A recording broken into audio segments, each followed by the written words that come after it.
Free fire game খেলতে শুরু করি 2020 সালে। এলাকার ভাই ব্রাদার গুলোকে দেখতাম রাতে এক জায়গায় বসে বসে শুধু চিল্লাচিল্লি করতো।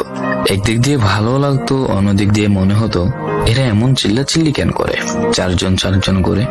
তারপর তাদের কথা মতো তাদের মতোই শুরু করি ফ্রি ফায়ার গেম। প্রথম দিন গেম খেলে রাত জেগেছি 11টা, যেটা ছিল রাত জায়গার প্রথম কারণ এবং প্রথম ভালোবাসা। এলাকার বন্ধুরা মিলে রাত হলেই আড্ডার আসর দিয়ে বসতাম আর শুরু করতাম গেম খেলা। সবাই তখন গেম খেলা নতুন শুরু করি। এত পরিমাণ আনন্দ ছিল গেমটিতে যা বলে বোঝানো সম্ভব না। তখন ভালো কোনো ফোন ছিল না, ল্যাগ করতো, তবুও খেলতাম। আব্বু আম্মুর কি পরিমাণ বকাঝকা খেয়েছি সেটা বলা বাহুল্য। অনেকদিন তো স্কুলও যাইতাম না, বন্ধুরা বসে গেম খেলতাম। কিছু টাকা জুগিয়ে কয়েক মাস পর একটা লেভেল আপ পাস ছিল না, 200 টাকায় বোধ হয় 800 ডায়মন্ড পাওয়া যেত। তো সেখান থেকে 800 ডায়মন্ড থেকে একটা অলগ ক্যারেক্টার নিই।